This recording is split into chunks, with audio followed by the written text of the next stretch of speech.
Hi ವೀಕ್ಷಕರೇ, ನೋಡಿ ಗೃಹಲಕ್ಷ್ಮಿ ಯೋಜನೆಯ ಪ್ರತಿಯೊಂದು ಫಲಾನುಭವಿಗಳಿಗೆ ಸರ್ಕಾರ 3 ತಿಂಗಳ 6,000 ಹಣನ ಇಂದು ಶುಕ್ರವಾರ ಜುಲೈ 11ರಿಂದ ಕರ್ನಾಟಕದ 28 ಜಿಲ್ಲೆಗಳ ಪ್ರತಿಯೊಂದು ಫಲಾನುಭವಿಗಳಿಗೆ ಜಮಾ ಮಾಡ್ತಾ ಇದೆ.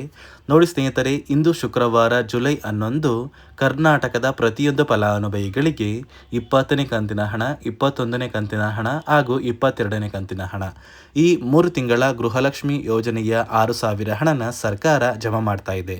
ಅದೇ ರೀತಿ ಈ 6,000 ಹಣ ಸುಮಾರು 1 ಲಕ್ಷಕ್ಕಿಂತ ಅಧಿಕ ಫಲಾನುಭವಿಗಳಿಗೆ ಕ್ಯಾನ್ಸಲ್ ಆಗಿದ್ದು, ಬನ್ನಿ ಸ್ನೇಹಿತರೆ, ಸರ್ಕಾರದಿಂದ ಬಂದಿರುವಂತಹ ಒಂದು ಮಾಹಿತಿ ಏನು ಅಂತ ನಾನು ನಿಮಗೆ ತಿಳಿಸ್ಕೊಡ್ತಾ ಇದ್ದೀನಿ. ಅದಕ್ಕಿಂತ ಮೊದಲು ನೀವೇನಾದ್ರೂ ಇನ್ನೂ ಕೂಡ ನನ್ನ ಚಾನಲ್ನ ಸಬ್ಸ್ಕ್ರೈಬ್ ಆಗಿಲ್ಲ ಅಂದರೆ ದಯವಿಟ್ಟು ಪ್ರತಿಯೊಬ್ಬರು ಚಾನಲ್ನ ಸಬ್ಸ್ಕ್ರೈಬ್ ಮಾಡ್ಕೊಳ್ಳಿ, ಹಾಗೆ ವಿಡಿಯೋಗೆ ಒಂದು ಲೈಕ್ನ ಕೊಡಿ. ನೋಡಿ ಸ್ನೇಹಿತರೆ, ಗೃಹಲಕ್ಷ್ಮಿ ಯೋಜನೆಯ ಪ್ರತಿಯೊಂದು ಫಲಾನುಭವಿಗಳಿಗೆ ಸರ್ಕಾರದಿಂದ ಭರ್ಜರಿ ಗುಡ್ಡಿಸ್ತಾ ಕೊಟ್ಟಿದ್ದಾರೆ. ಸಾಕಷ್ಟು ಫಲಾನುಭವಿಗಳಿಗೆ ನಮ್ಮ ಬ್ಯಾಂಕ್ ಖಾತೆಗೆ ಗೃಹಲಕ್ಷ್ಮಿ ಯೋಜನೆಯ ಹಣ ಜಮಾ ಆಗ್ತಾ ಇಲ್ಲ ಅಂತ ಪ್ರತಿನಿತ್ಯವೂ ಕೂಡ ಕಮೆಂಟ್ನ ಮಾಡ್ತಾ ಇದ್ವಿ. ಇದೀಗ ಸರ್ಕಾರದಿಂದ ನಿಮ್ಮ ಬ್ಯಾಂಕ್ ಖಾತೆಗೆ ಗೃಹಲಕ್ಷ್ಮಿ ಯೋಜನೆಯ 3 ತಿಂಗಳ 6,000 ಹಣನ ಜಮಾ ಮಾಡ್ತಾ ಇದೆ. ಜುಲೈ 11 ಶುಕ್ರವಾರದಿಂದ ಕರ್ನಾಟಕದ 28 ಜಿಲ್ಲೆಗಳ ಪ್ರತಿಯೊಂದು ಫಲಾನುಭವಿಗಳಿಗೆ 4 ಹಂತಗಳಲ್ಲಿ ಹಂತವಾಗಿ ಪ್ರತಿಯೊಂದು ಫಲಾನುಭವಿಗಳಿಗೆ ಈ 6,000 ಹಣನ ಸರ್ಕಾರ ಜಮಾ ಮಾಡ್ತಾ ಇದೆ. ನಿಮ್ಮ ಬ್ಯಾಂಕ್ ಖಾತೆಗೆ ನೀವು ಈ 6,000 ಹಣನ ಈ ಜುಲೈ ತಿಂಗಳು ಮುಗಿಯುವಷ್ಟರಲ್ಲಿ ಪ್ರತಿಯೊಂದು ಫಲಾನುಭವಿಗಳು ಪಡ್ಕೋತೀರಾ. ಆದರೆ ಸುಮಾರು 1 ಲಕ್ಷಕ್ಕಿಂತ ಅಧಿಕ ಫಲಾನುಭವಿಗಳ ಬ್ಯಾಂಕ್ ಖಾತೆಗೆ ಸರ್ಕಾರ ಈ ಬಾರಿ ಗೃಹಲಕ್ಷ್ಮಿ ಯೋಜನೆಯ ಈ 3 ತಿಂಗಳ ಹಣ ಅಂದರೆ 20ನೇ ಕಂತಿನ ಹಣ, 21ನೇ ಕಂತಿನ ಹಣ ಹಾಗೂ 22ನೇ ಕಂತಿನ ಹಣ, ಈ 3 ತಿಂಗಳ 6,000 ಹಣನ ಕ್ಯಾನ್ಸಲ್ ಮಾಡಿದೆ. ನೋಡಿ ಸ್ನೇಹಿತರೆ, ಸರ್ಕಾರ ಯಾವ ಕಾರಣಕ್ಕೆ ಈ ಫಲಾನುಭವಿಗಳಿಗೆ ಹಣನ ಕ್ಯಾನ್ಸಲ್ ಮಾಡಿದೆ ಅಂದರೆ, ಸರ್ಕಾರ ಜಾರಿಗೆ ತಂದಿರುವ 5 ನಿಯಮಗಳ ಪ್ರಕಾರ ಪ್ರತಿಯೊಂದು ಫಲಾನುಭವಿಗಳು ಈ ಗೃಹಲಕ್ಷ್ಮಿ ಯೋಜನೆಯ ಹಣನ ಪಡ್ಕೋತಾ ಇಲ್ಲ. ಸುಮಾರು 1 ಲಕ್ಷಕ್ಕಿಂತ ಅಧಿಕ ಫಲಾನುಭವಿಗಳು ಆ 5 ನಿಯಮಗಳನ್ನ ಪಾಲಿಸಿಲ್ಲ. ಅದೇ ಒಂದು ಕಾರಣಕ್ಕೆ ಆ ಒಂದು ಫಲಾನುಭವಿಗಳಿಗೆ ಹಣ ಜಮಾ ಆಗ್ತಾ ಇಲ್ಲ. ಹಾಗಾದರೆ ಬನ್ನಿ ಸ್ನೇಹಿತರೆ, ಸರ್ಕಾರ ಜಾರಿಗೆ ತಂದಿರುವ ಆ 5 ನಿಯಮಗಳು ಏನು ಅಂತ ಕೂಡ ನಾನು ನಿಮಗೆ ತಿಳಿಸ್ಕೊಡ್ತಾ ಇದ್ದೀನಿ.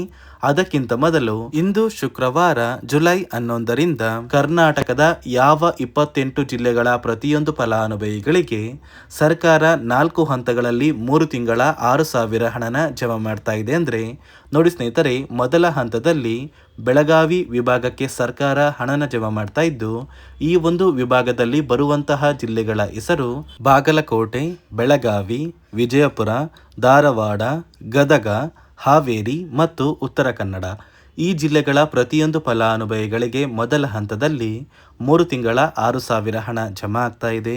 ಅದೇ ರೀತಿ ಎರಡನೆಯ ಹಂತದಲ್ಲಿ ಬೆಂಗಳೂರು ವಿಭಾಗ, ಈ ಒಂದು ವಿಭಾಗದಲ್ಲಿ ಬರುವಂತಹ ಜಿಲ್ಲೆಗಳ ಹೆಸರು ಬೆಂಗಳೂರು ನಗರ, ಬೆಂಗಳೂರು ಗ್ರಾಮಾಂತರ, ರಾಮನಗರ, ಚಿಕ್ಕಬಳ್ಳಾಪುರ, ಚಿತ್ರದುರ್ಗ, ದಾವಣಗೆರೆ, ಕೋಲಾರ, ಶಿವಮೊಗ್ಗ ಮತ್ತು ತುಮಕೂರು. ಈ ಜಿಲ್ಲೆಗಳ ಪ್ರತಿಯೊಂದು ಫಲಾನುಭವಿಗಳಿಗೆ ಸರ್ಕಾರ ಎರಡನೆಯ ಹಂತದಲ್ಲಿ 3 ತಿಂಗಳ 6,000 ಹಣನ ಜಮಾ ಮಾಡ್ತಾ ಇದೆ. ಅದೇ ರೀತಿ ಮೂರನೆಯ ಹಂತದಲ್ಲಿ ಕಲಬುರಗಿ ವಿಭಾಗಕ್ಕೆ ಸರ್ಕಾರ 6,000 ಹಣನ ಜಮಾ ಮಾಡ್ತಾ ಇದ್ದು, ಈ ಒಂದು ವಿಭಾಗದಲ್ಲಿ ಬರುವಂತಹ ಜಿಲ್ಲೆಗಳ ಹೆಸರು ಬಳ್ಳಾರಿ, ಬೀದರ್, ಕಲಬುರಗಿ, ಕೊಪ್ಪಳ, ರಾಯಚೂರು, ಯಾದಗಿರಿ ಮತ್ತು ವಿಜಯನಗರ. ಈ ಜಿಲ್ಲೆಗಳಿಗೆ ಮೂರನೆಯ ಹಂತದಲ್ಲಿ ಹಣ ಜಮಾ ಆಗ್ತಾ ಇದೆ. ಅದೇ ರೀತಿ 4ನೆಯ ಹಂತದಲ್ಲಿ ಮೈಸೂರು ವಿಭಾಗ, ಈ ಒಂದು ವಿಭಾಗದಲ್ಲಿ ಬರುವಂತಹ ಜಿಲ್ಲೆಗಳ ಹೆಸರು ಚಾಮರಾಜನಗರ, ಚಿಕ್ಕಮಗಳೂರು, ದಕ್ಷಿಣ ಕನ್ನಡ, ಹಾಸನ, ಕೊಡಗು, ಮಂಡ್ಯ, ಮೈಸೂರು ಮತ್ತು ಉಡುಪಿ.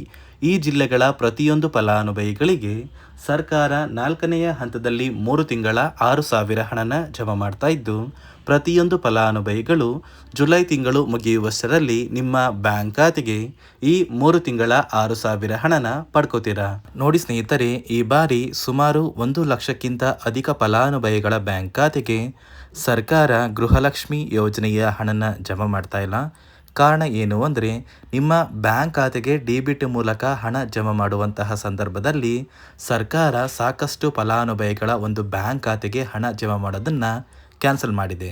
ಯಾಕಂದರೆ ಇತ್ತೀಚೆಗೆ ಹಣಕಾಸು ಇಲಾಖೆ ಜಾರಿಗೆ ತಂದಿರುವ 5 ನಿಯಮಗಳ ಆಧಾರದ ಮೇಲೆ ಪ್ರತಿಯೊಂದು ಫಲಾನುಭವಿಗಳಿಗೆ ಸರ್ಕಾರ ಈ ಒಂದು ಹಣನ ಜಮಾ ಮಾಡ್ತಾ ಇದ್ದು, ಯಾರೆಲ್ಲ ಫಲಾನುಭವಿಗಳು ಈ ನಿಯಮಗಳನ್ನ ಪಾಲಿಸಿಲ್ಲ, ನಿಮ್ಮ ಬ್ಯಾಂಕ್ ಖಾತೆಗೂ ಕೂಡ ಹಣ ಜಮಾ ಆಗೋದಿಲ್ಲ. ಹಾಗಾದರೆ ಬನ್ನಿ ಸ್ನೇಹಿತರೆ, ಸರ್ಕಾರ ಜಾರಿಗೆ ತಂದಿರುವ ಆ 5 ಹೊಸ ನಿಯಮಗಳು ಏನು ಅಂತ ನಾನು ನಿಮಗೆ ತಿಳಿಸ್ಕೊಡ್ತಾ ಇದ್ದೀನಿ. ನೋಡಿ ಸ್ನೇಹಿತರೆ, ಮೊದಲನೆಯ ಒಂದು ನಿಯಮ ಬಂದು, ಸಾಕಷ್ಟು ಫಲಾನುಭವಿಗಳು ಹೊಂದಿರುವಂತಹ ಒಂದು ರೇಷನ್ ಕಾರ್ಡ್ ಏನಿದೆ, ಆ ಒಂದು ರೇಷನ್ ಕಾರ್ಡ್ನ ಮನೆಯ ಸದಸ್ಯರ ಪ್ರತಿಯೊಬ್ಬರ ಒಂದು ಆಧಾರ್ ಕಾರ್ಡ್ನ ನಿಮ್ಮ ರೇಷನ್ ಕಾರ್ಡ್ಗೆ ಕಡ್ಡಾಯವಾಗಿ ಲಿಂಕ್ ಮಾಡಿಸ್ಬೇಕು. ಅಂದರೆ ಈ ಒಂದು ಲಿಂಕ್ ಮಾಡಿಸುವಂತಹ ಒಂದು ಪ್ರೊಸೀಜರ್ಗೆ ಸರ್ಕಾರ KYC ಅಂತ ಕರೀತಾರೆ. ನಿಮ್ಮ ರೇಷನ್ ಕಾರ್ಡ್ಗೆ ಇನ್ನೂ ಸಹ KYC ಆಗಿಲ್ಲ ಅಂದರೆ ನಿಮ್ಮ ಬ್ಯಾಂಕ್ ಖಾತೆಗೆ ಸರ್ಕಾರ ಮುಂದಿನ ದಿನಗಳಲ್ಲಿ ಗೃಹಲಕ್ಷ್ಮಿ ಯೋಜನೆಯ ಹಣನ ಕ್ಯಾನ್ಸಲ್ ಮಾಡುತ್ತೆ. ಅದೇ ರೀತಿ ಎರಡನೆಯ ಒಂದು ನಿಯಮ ಬಂದು, ಸಾಕಷ್ಟು ಫಲಾನುಭವಿಗಳು ಕಳೆದ 3 ತಿಂಗಳಿಂದ ಸರ್ಕಾರದಿಂದ ಬರ್ತಾ ಇರುವಂತಹ ಒಂದು ರೇಷನ್ ಏನಿದೆ, ಅಂದರೆ ಉಚಿತ ಅಕ್ಕಿ ಏನಿದೆ, ಈ ಒಂದು ರೇಷನ್ನ ಪಡ್ಕೋತಾ ಇಲ್ಲ. ಒಂದು ವೇಳೆ ಕಳೆದ 3 ತಿಂಗಳಿಂದ ನೀವು ರೇಷನ್ನ ಪಡ್ಕೊಂಡಿಲ್ಲ ಅಂದರೆ ಸರ್ಕಾರ ನಿಮ್ಮ ಬಳಿ ಇರುವಂತಹ ಒಂದು ರೇಷನ್ ಕಾರ್ಡ್ನ ಕ್ಯಾನ್ಸಲ್ ಮಾಡುತ್ತೆ. ನಿಮ್ಮ ರೇಷನ್ ಕಾರ್ಡ್ನ ಸರ್ಕಾರ ಕ್ಯಾನ್ಸಲ್ ಮಾಡಿದ್ರೆ ನಿಮ್ಮ ಬ್ಯಾಂಕ್ ಖಾತೆಗೆ ಗೃಹಲಕ್ಷ್ಮಿ ಯೋಜನೆಯ ಹಣ ಇರ್ಬೋದು ಮತ್ತು ಸರ್ಕಾರದಿಂದ ಬರುವಂತಹ ಒಂದು ಸೌಲಭ್ಯಗಳನ್ನ ನೀವು ಕಳ್ಕೋಬೇಕಾಗುತ್ತೆ.